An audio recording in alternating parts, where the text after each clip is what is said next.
وارزقنا إخلاص فيه وعمل به ونشر به حتى يأتينا اليقين. اللهم علمنا ما جهلنا وانفعنا بما علمتنا واجعلنا من المخلصين. رب اشرح لي صدري ويسر لي أمري واحلل عقدة من لساني يفقهوا قولي. سبحانك لا علم لنا إلا ما علمتنا إنك أنت العليم الحكيم. حسبنا الله ونعم الوكيل، نعم المولى ونعم النصير، ولا حول ولا قوة إلا بالله العلي العظيم. Alhamdulillah, terima sekali syukur kita kepada Allah Subhanahu Wa Taala kerana pada malam ini kita Allah Subhanahu Wa Taala memberi taufik dan hidayah untuk sama-sama kita hadir dalam rumahnya yang mulia. Jadi kita di antara orang yang Allah Subhanahu Wa Taala pilihlah untuk kita sama-sama mengimarahkan rumahnya. Jadi bagi orang yang belum dapat hadir lagi dalam rumah Taala ni, jadi kita sama-sama pakat ajaklah ataupun kita berdoa kepada mereka. Moga-moga mereka pun boleh sama-sama turut hadir bersama-sama kita, insya-Allah. Jadi pada malam ni saya diamanahkanlah untuk kita sama-sama ulang kaji balik depan muzakarah berkaitan dengan perkara-perkara yang bersangkut paut dengan sembahyang. Ya, perkara-perkara yang bersangkut paut dengan sembahyang. Sebab sembahyang ni di antara yang seperti mana kita sedia maklum adalah ibadah yang utama sekali kita kena ambil berat ataupun beri perhatian lebih.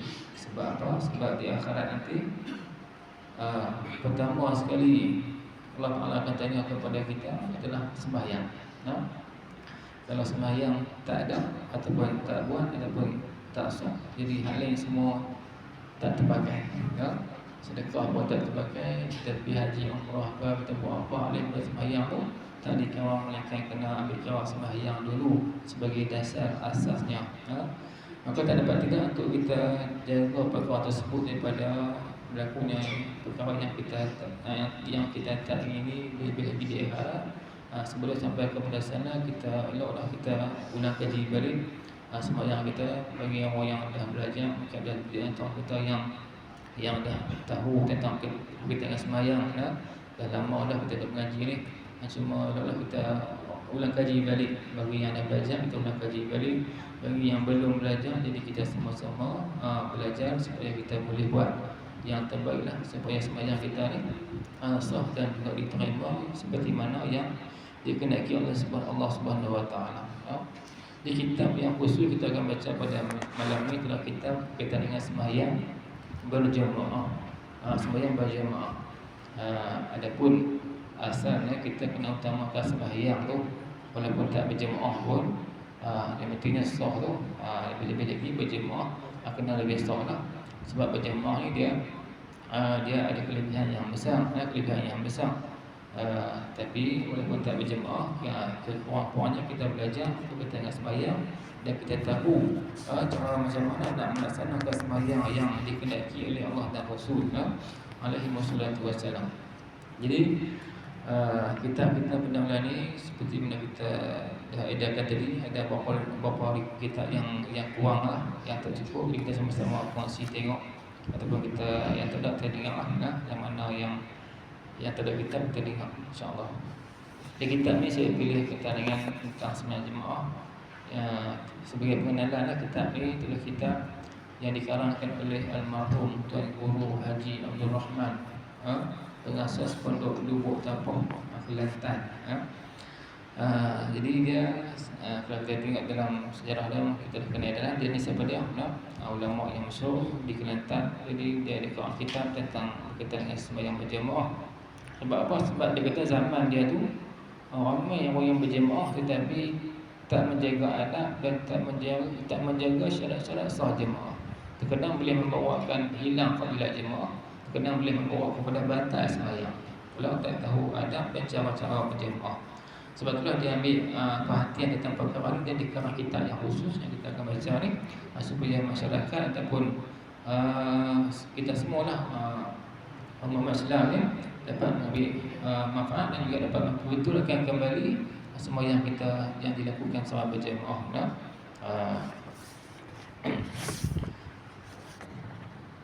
Jadi kita mula masuk sikit, tengok bila kita ada kita sambung masuk kepada muka. Jadi kita nak baca jari kan yang rumi ni.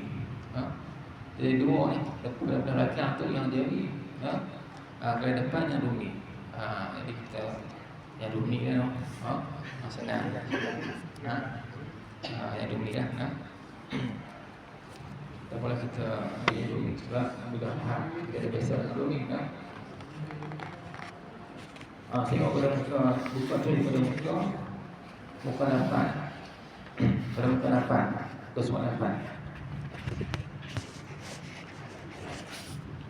Bismillahirrahmanirrahim. Qala musannif rahimahullahu ta'ala.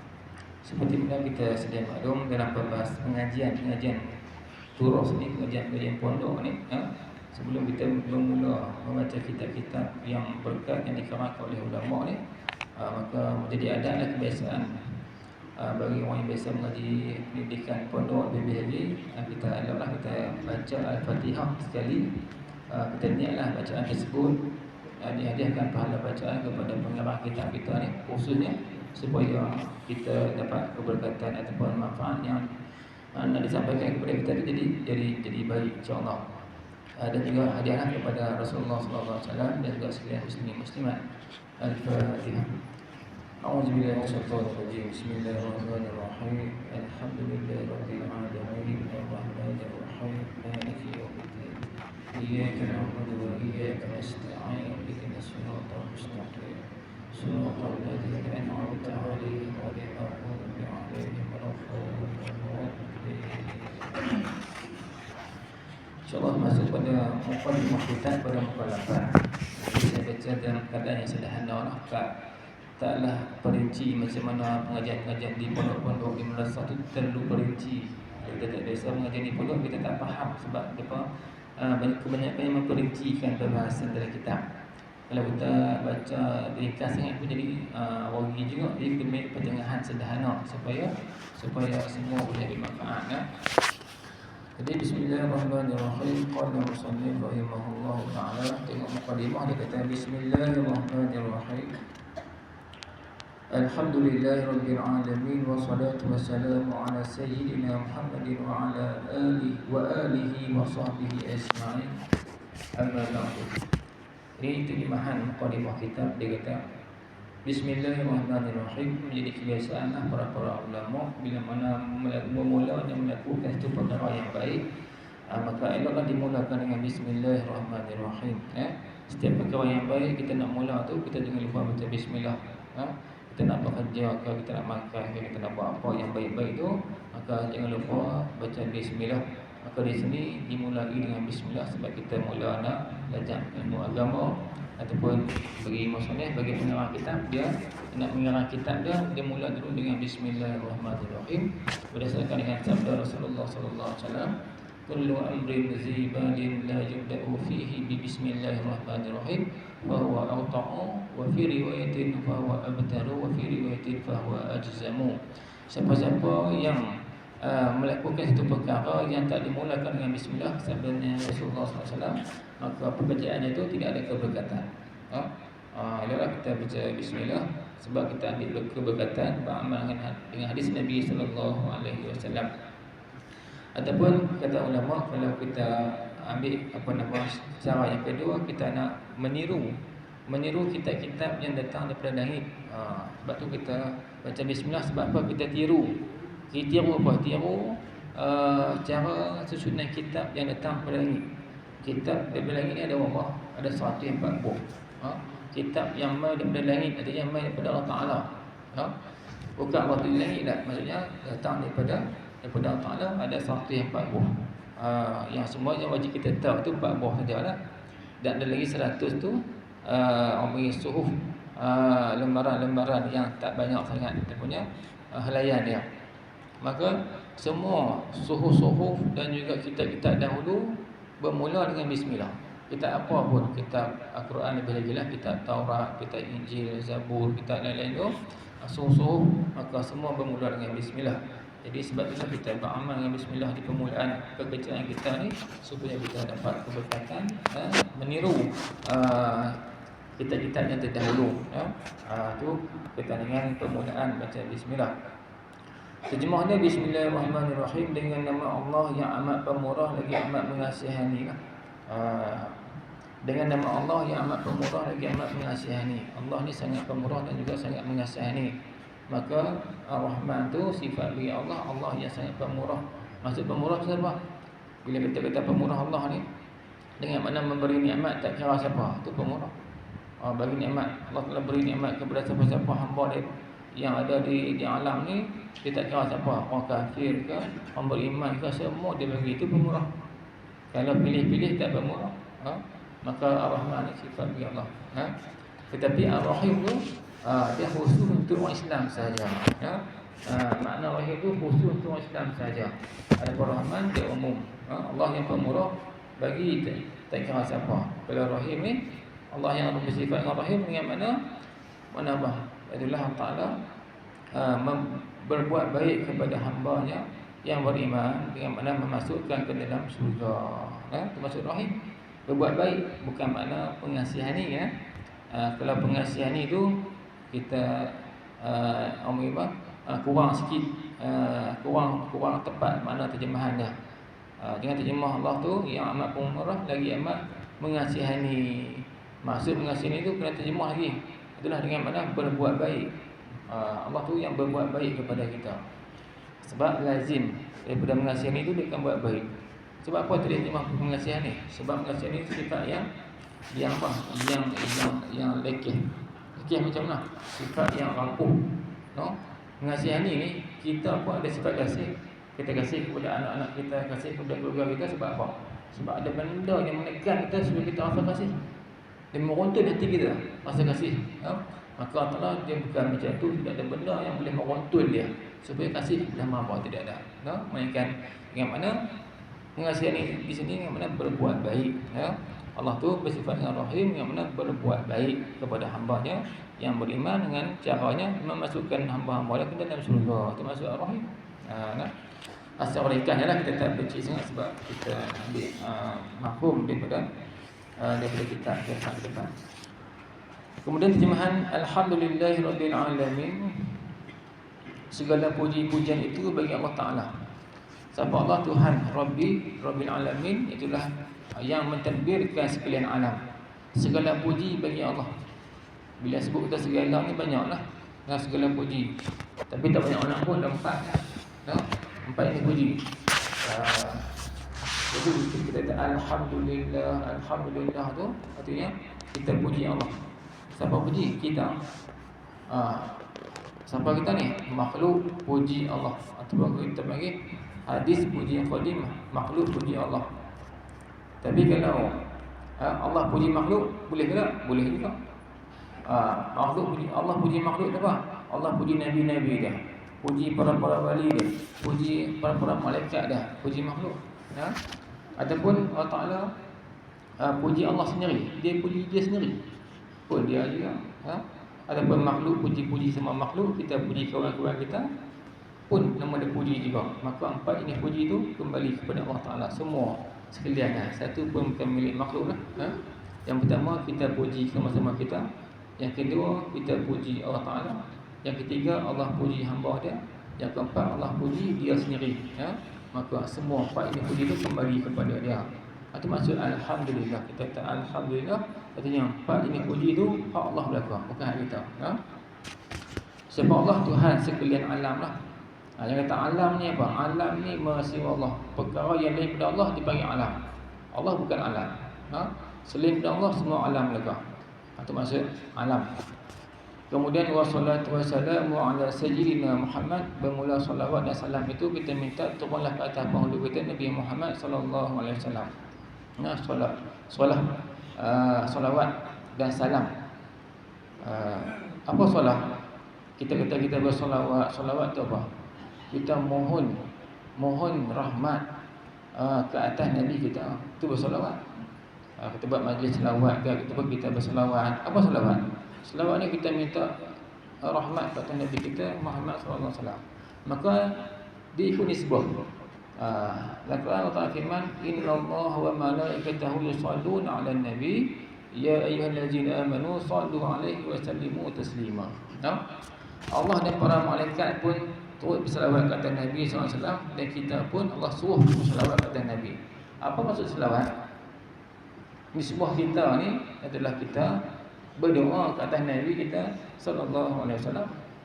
Nisbah Allah Ta'ala selawat atas Nabi, dengan mana Allah Ta'ala memberi rahmat ke atas Nabi kita sallallahu alaihi wasallam. Kalau malaikat berselawat, dengan mana meminta ampun untuk Nabi sallallahu alaihi wasallam. Itu maksud selawat, nisbah. Nisbah Allah Ta'ala selawat, Allah Ta'ala memberi rahmat. Artinya meningkatkan martabat Nabi lagi, mengangkat darjat Nabi lagi. Malaikat berselawat. Apa berselawat malaikat? Itulah malaikat memohon ampun. Maksud memohon ampun tu, itu meminta diangkatkan lagi ni martabat Nabi kita sallallahu alaihi wasallam. Adapun kita pun berselawat, dengan mana kita ni memohon, berdoa untuk Nabi kita sallallahu alaihi wasallam. Itu maksud selawat nisbah kita. Kita berdoa. Salam, apa maksud salam? Kita kena salam sekali. Salawat dan salam kena sekali. Makruh kalau kita salawat tapi tak salam. Makruh kita salam saja ataupun tak salawat, pun makruh juga, kena sekali. Wassalatu wassalam ataupun sallallahu wasallam boleh juga. Wa sallallahu ala sayyidina Muhammad wa ala alihi washabbihi wasallam. Salla salam. Kalau salli sallim. Tunggu dia. Itu sebutan yang betul lah. Kita kena jaga sebutan juga. Kadang-kadang tu kita sebut silap kan. Kalau solat wa sallallahu ala sayyidina Muhammad wa ala alihi washabbihi wasallam. Solat dengan salam guru dia. Kalau soli, Allahumma soli wa sallim. Soli salim guru dia. Maka dua-dua tu jangan asing. Dengan solat saja tidak ada salam dengan, ataupun soli tidak ada salim dengan. Kena ada sekali. Makruh kalau kita asingkan, tak sebut dua-dua tu. Apa maksud salam? Salam ni, kita minta salam kat Nabi. Salam macam mana? Maksud salam ni apa? Keselamatan. Kita minta keselamatan kat Nabi kita Muhammad sallallahu alaihi wasallam. Supaya apa? Supaya Nabi kita ni di akhirat nanti dia tidak takut untuk berhadap dengan Allah Ta'ala, untuk minta syafaat untuk kita. Betul, kita kena ucap salawat dan salam kat Nabi kita banyak-banyak. Sebab apa? Kita berdoa kat Nabi kita supaya Nabi ni di akhirat nanti tak rasa takut. Sebab Nabi Allah Ta'ala ni kan senang. Dia punya gemuruh dengan apa sekali, takut. Jadi nak minta syafaat pula kat kita. Jadi betul kita dituntut supaya kita ni sentiasa bersalawat dan memberi salam kepada Nabi kita sallallahu alaihi wasallam, supaya Nabi kita tak takut di akhirat nanti nak jumpa dengan Ta'ala, nak minta syafaat untuk kita. Kalau kita tak pernah bersalawat dan salam, maka boleh jadi Nabi kita tak minta syafaat untuk kita. Jadi kita nak sentiasalah bersalawat dan salam kepada Nabi kita sallallahu alaihi wasallam. Itu maksud salawat dan salam. Siapa ringkaslah. Minta dua perkara tu, salawat dan salam tu ala sayyidina Muhammad, turun ke atas Nabi kita. Sayyid, apa sayyid? Ketua kita, penghulu kita, Muhammad sallallahu alaihi wasallam. Minta turun ke atas dia, dan juga turun ke atas alihi, keluarganya, keluarga Nabi kita. Minta juga salawat dan salam tu turun ke atas keluarga Nabi kita. Siapa keluarga Nabi kita? Keluarga Nabi kita ni di sini tempat berdoa. Jadi di sini tempat kita berdoa.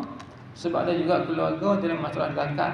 Kalau kita mengaji dalam bab zakat, ada masalah haram kita memberi zakat kepada keluarga Nabi, ataupun haram keluarga Nabi mengambil zakat. Sebab apa? Sebab zakat, sebab keluarga Nabi sudah diperuntukkan harta ghanimah, harta rampasan perang. Maka tak boleh ambil zakat. Zakat untuk orang lain, asnaf-asnaf yang lain. Maka dalam bab zakat, itulah keluarga Nabi yang haram makan zakat. Yang haram ambil zakat siapa? Itulah keturunan daripada Banu Hashim dan Banu Muttalib. Maka keluarga keturunan tersebut haram mengambil zakat, sebab mereka sudah diperuntukkan harta ghanimah. Itu dalam bab zakat. Sini keluarga dalam bab berdoa tak sama. Keluarga dalam bab berdoa ni kena kepada siapa? Kena kepada setiap orang Islam yang beriman, walaupun dia tu ahli maksiat. Itu dikatakan keluarga Nabi sallallahu alaihi wasallam. Setiap orang beriman walaupun dia ahli maksiat, maka dikatakan keluarga Nabi sallallahu alaihi wasallam. Maka Maka kita pun mintalah selawat dan salam ni turun ke atas keluarga Nabi siapa? Setiap orang beriman, walaupun dia tu ahli maksiat, supaya dia di akhirat nanti rasa selamat. Tak jadi masalah untuk berhadap dengan Allah Subhanahu Wa Taala. Itulah kita minta doa kan keluarga Nabi juga siapa? Setiap orang beriman. Wa sahbihi, dan juga minta salawat salam turun ke atas sahbihi, sahabat-sahabat Nabi sallallahu alaihi wasallam. Siapa sahabat Nabi sallallahu alaihi wasallam? Ya. Malam ni kita tak bincang lagi bab sebenarnya jemaah. Demi mukadimah ya. Pengenalan asas tentang perkara yang kita rasa penting juga untuk masyarakat tahu.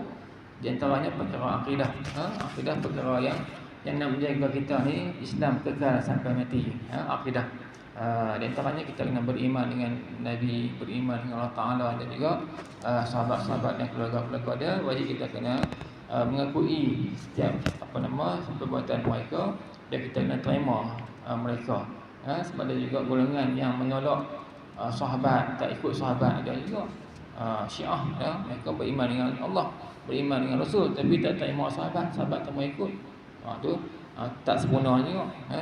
Jadi mereka orang pun tahu juga secara asasnya tentang Nabi kita, dan juga tentang keluarga dia siapa, dan juga sahabat-sahabat dia. Seperti sahabat Nabi kita Muhammad sallallahu alaihi wasallam, nak jadi sahabat ni kena cukup 4 syarat baru nama sahabat. Tak cukup 4 syarat ni tak nama sahabat.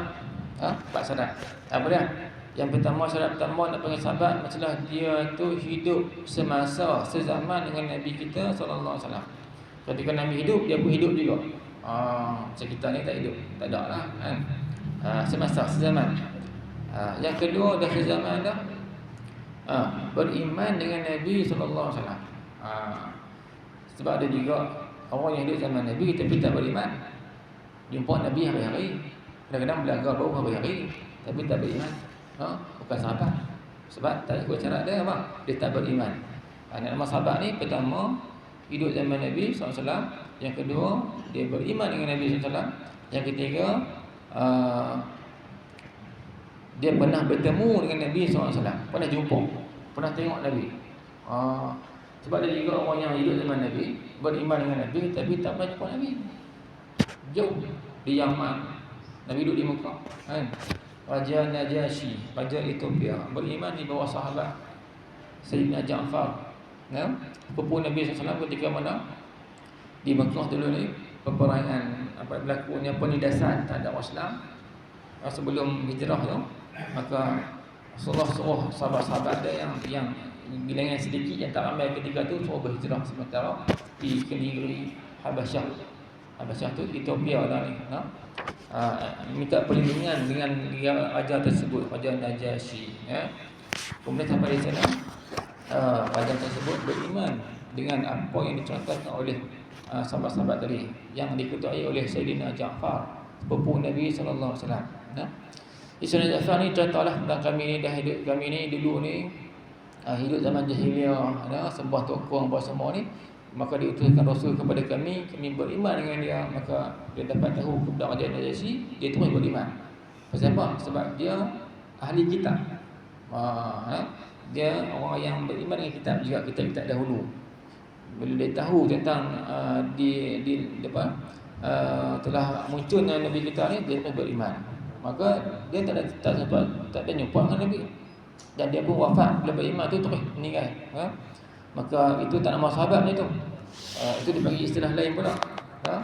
Dipanggil muhadram. Muhadram ni orang yang beriman dengan Nabi, hidup sezaman dengan Nabi tapi tak ada jumpa. Macam Uwais al-Qarni. Dia duduk di Yaman. Berapa kali dia main di Mekah ni nak jumpa dengan Nabi, tak ada jumpa. Dia demai, Nabi kelak di perang lah. Kelak macam-macam, ada urusan. Tak ada jumpa juga. Lepas beriman tapi tak pernah jumpa, tak nama sahabat. Sahabat dia kena jumpa dengan Nabi, pernah tengok Nabi walaupun sekali. Walaupun dia ketika dia tengok tu Nabi, dia masih lagi bayi, budak-budak. Nabi dukung dia kan. Dia pernah tengok Nabi. Sahabat dah tu, sahabat kecil nama dia. Itu nama sahabat. Jadi dia pernah tengok dengan Nabi SAW. Dan tengok tu pula tempat yang kalau tengok boleh kenal. Jarak tu tak jauh sangat lah. Kalau tengok jauh tu tak tahu siapa. Tak memandang juga kan. Kena tengok jarak yang lebih yang dekat sikitlah. Mula dikatakan sahabat. Yang terakhir yang keempat, syarat sahabat adalah dia mati dalam Islam. Sebab apa? Sebab dia juga zaman Nabi, hidup zaman Nabi, beriman dengan Nabi SAW, pernah berjumpa dengan Nabi, tapi mati tak Islam. Pasal apa? Setelah wafatnya Rasulullah, mereka semua murtad, na'udzubillah, lepas keluar agama, tak ikut. Sebab apa? Dia percaya kita ikut macam mana Nabi dahulu. Nabi dahulu sungguh bila wafat Nabi tersebut, teman tu, maka tak wajib ikut dah agama tu. Pasal apa? Sebab kena datang agama Islam yang baru pula. Maka Nabi kita ni bawa agama Islam yang tidak ada baru dah, bahkan yang terakhir. Maka siapa-siapa yang ingkar agama Islam yang akhir ni, hukumnya kafir. Maka ramailah zaman tu ketika Nabi kita wafat, ramailah yang keluar Islam, tak mau ikut dah. Pasal apa? Dah kata Nabi wafat, tak boleh ikut dah. Maka bila mana diambil pemerintahan oleh Sayyidina Abu Bakar As-Siddiq, maka dia wajah utama dia buat perang dengan orang murtad tu. Suruh masuk Islam balik, dia tak mau lawan perang. Itu antara syarat nama sahabat, hidup zaman Nabi, beriman dengan Nabi, dan juga pernah berjumpa dengan Nabi dan mati dalam keadaan dia Islam. Baik, itu mukadimah soal ringkas sikit banyak. Moga-moga tuan boleh fahamlah tentang perkara-perkara yang berkaitan dengan bismillah, alhamdulillah dan juga salawat. Washabi ajma'in, sekalianlah semua keluarga dan juga sahabat ya. Kemudian katanya lagi amma ba'du.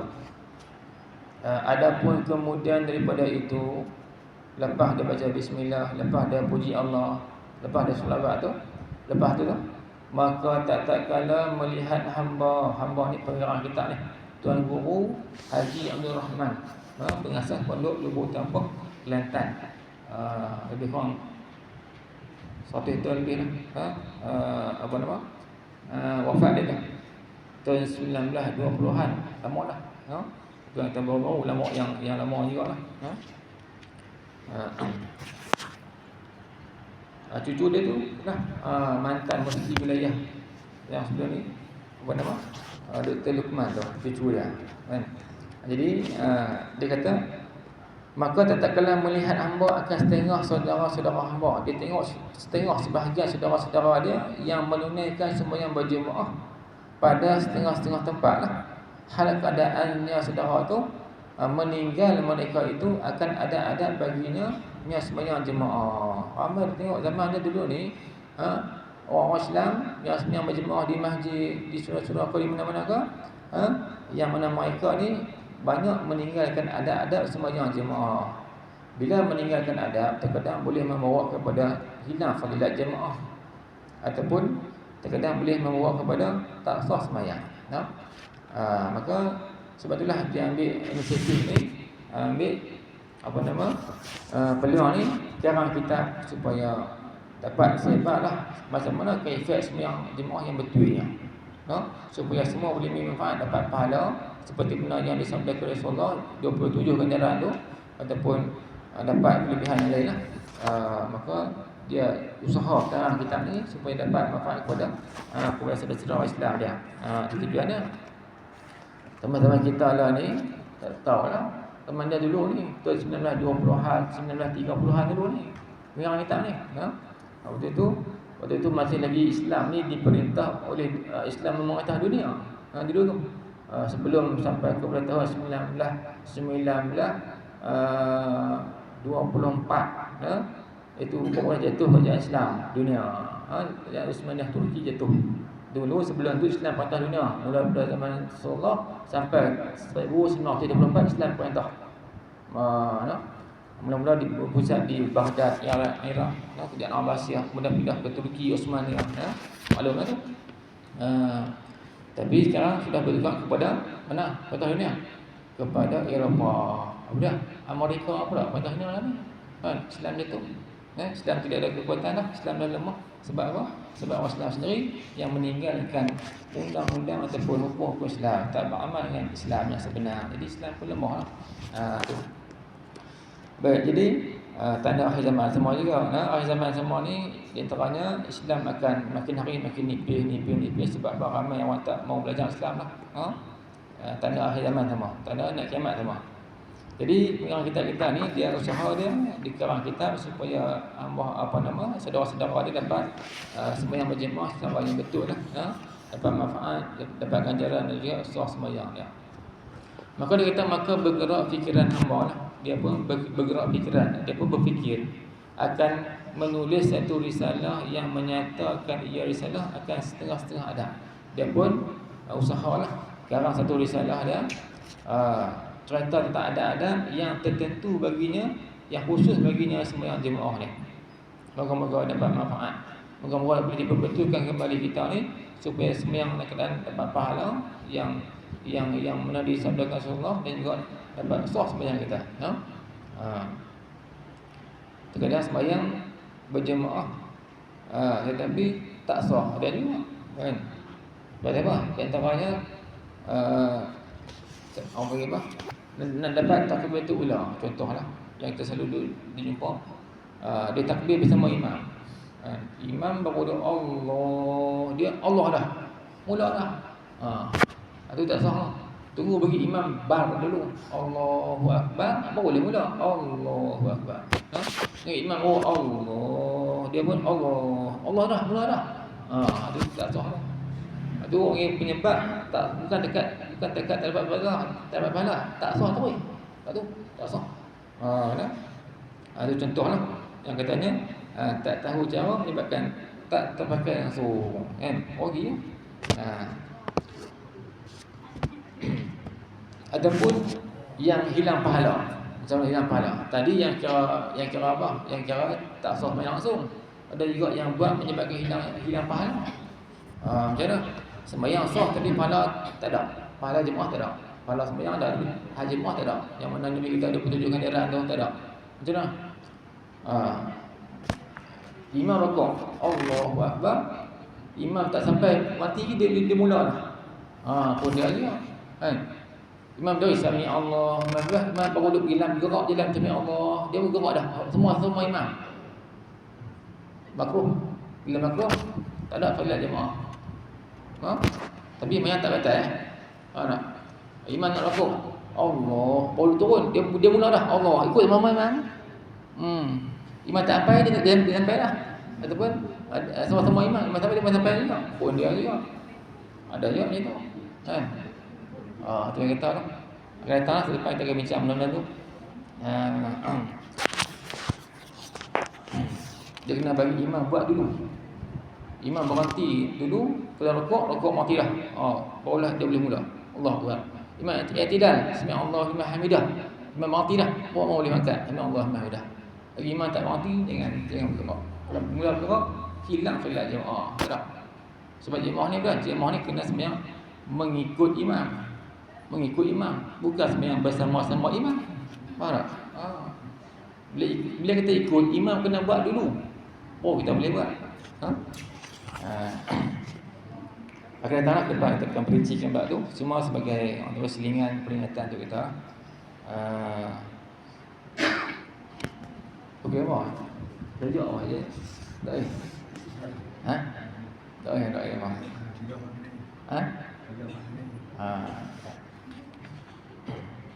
Baik sikit je.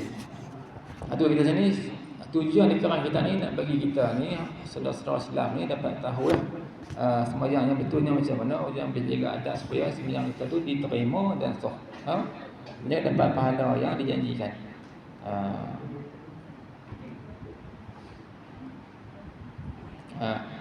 Supaya dapat kelebihan. Sebab apa di kalangan kita ni? Supaya dapat kelebihan yang bagi mereka itu setengah saudara-saudara hamba dan terpelihara terjaga daripada batas sembahyang. Nak bagi dapat kelebihan 27 ganjaran dan juga nak jaga daripada tak batas sembahyang ni. Sebab ada juga yang jenis batas sembahyang. Batal macam mana? Batal ni kadang masalah masbuk muafiq. Jadi dia main lewat. Imam baca Fatihah, baca surah, main lewat. Main lewat. Dia dan takbir lah. Imam berrukuk, Allahu Akbar. Dia baca Fatihah tak habis ni. Tapi dia gagah nak habis Fatihah ni. Faham tak? Bila dia gagah habis Fatihah, imam bangun daripada rukuk, Fatihah ni. Faham tak? Maksudnya kalau lah mai lewat baca Fatihah tak ada hadis, imam rukuk, jangan habis. Rukuk tu imam. Rukuk tu. Tinggal Fatihah. Tapi jangan tak baca langsung, kena baca juga. Ikut masa. Lepas sikit baca sikit. Lepas banyak baca banyak. Jangan tak baca langsung. Ataupun baca tapi nak juga habis juga. Bila makmum ni mai lewat, dia baca tak habis. Tiba-tiba imam dah rukuk dah, dia gagah nak habis juga. Maka tak ada hadis, imam bangun sami Allahu liman hamidah, dia mau rukuk. Rukuk tu batalnya. Batal dah. Sebab dia tak dituntut suruh habis Fatihah. Dia kena tinggal Fatihah tu. Dia kena rukuk sama imam. Ini ramai yang berlaku. Ini berlaku macam tu. Sebab dia tak tahu cara jemaah yang macam mana yang kena buat tu. Agar datang kena kasih batu ke depan. Maka tujuan dikerang kita ni seperti mana belum tadi, itulah untuk dapat kelebihan jemaah dan juga bagi sah sembahyang tu, ya. Sekira-kira mau amati mereka itu supaya mereka dapat tengoklah, mereka siapa? Kita semua lah, dan hamba susunkan di dalamnya risalah ni 3 fasa, 3 bahagian lah. Satu khatimah, satu penutup. 3 bahagian dia akan buat kitab ni, 3 bahagian. Kita akan jumpa ke depan. Dan akan Allah Ta'ala juga hamba pohonkan doa, ya, bahawa memberi manfaat ia dengan ini risalah bagi hamba sendiri, ya. Dia minta moga-moga risalah yang akan karang ni jadi manfaat untuk dia sendiri dan bagi sekalian pembaca. Ni yang kita mengaji ni, sampai lah ni, dia manfaat. Dan bahawa menjadi ia risalah ni akan risalah ikhlas ia, dan bahawa menjadi ia karangan ni akan risalah ikhlas lah, semata-mata menuntut redha Allah Ta'ala. Jadi risalah ni dikarang moga-moga ikhlas lah, supaya dapat redha lah Allah Ta'ala.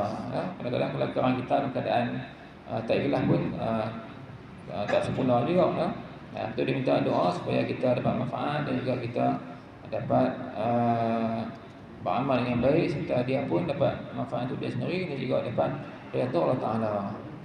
Habis. Kemudian kita penutup mukadimah ni, wabillahi taufiq li ahsana tariqi wa la haula wa la quwwata illa billahil aliyyil azim. Wabillahi taufiq, dan dengan Allah Ta'ala jualah taufik. Apa taufik? Kita minta kepada Allah supaya bagi taufik kepada kita. Apa taufik? Itulah minta supaya kita ni dapat kekuatan untuk buat taat. Itu taufik.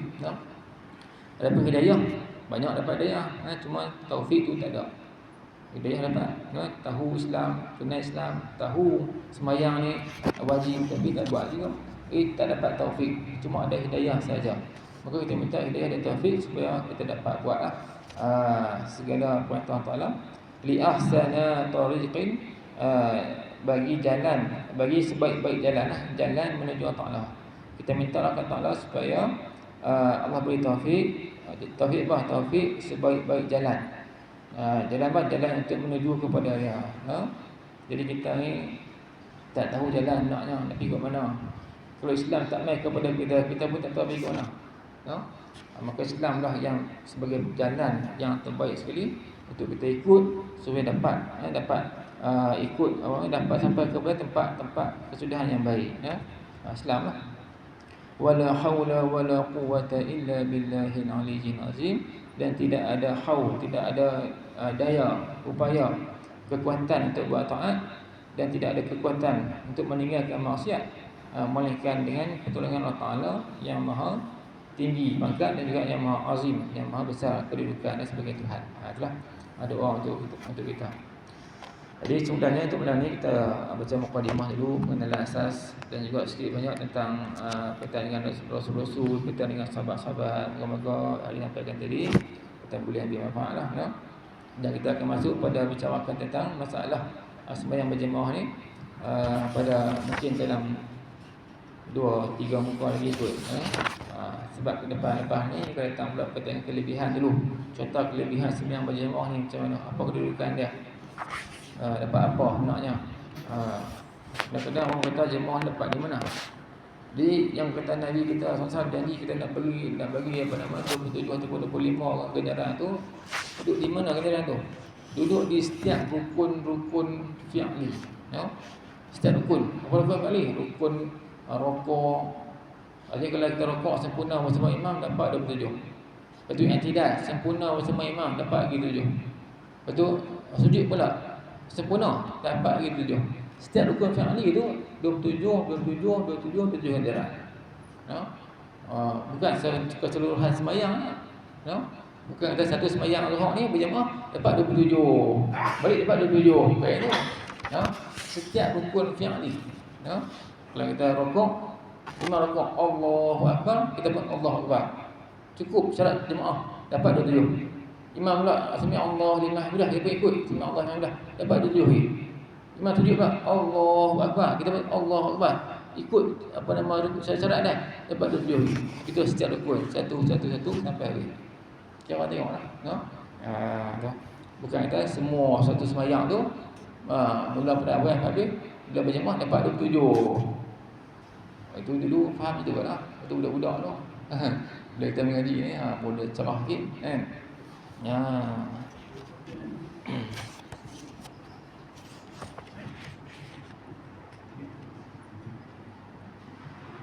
Habis.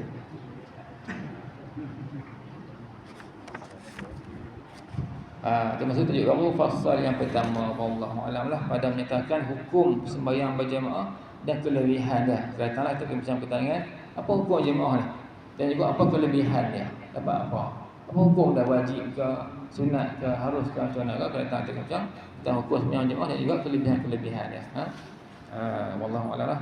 InsyaAllah sambung pula pada kuliah datang kita dengan kelebihan dan hukum ni. Kadang kalau tempat jemaah di kampung kita pun besar juga kampung. Ada pertanyaan hukum yang wajib, ada juga yang sunat. Ada persoalan? Tidak ada. Ada persoalan apa saja? Laju sangat saya cakap ke macam mana boleh ni kita tak biasa macam cukup tahu dah semua macam laju lah. Kita tak tahu semua kalau budak-budak tajak tak lain. Bila lambat sikit budak-budak dia tak tahu ni. Bila tasak ni kita baca laju bagi semua boleh faham kot. Boleh soalnya tu lah.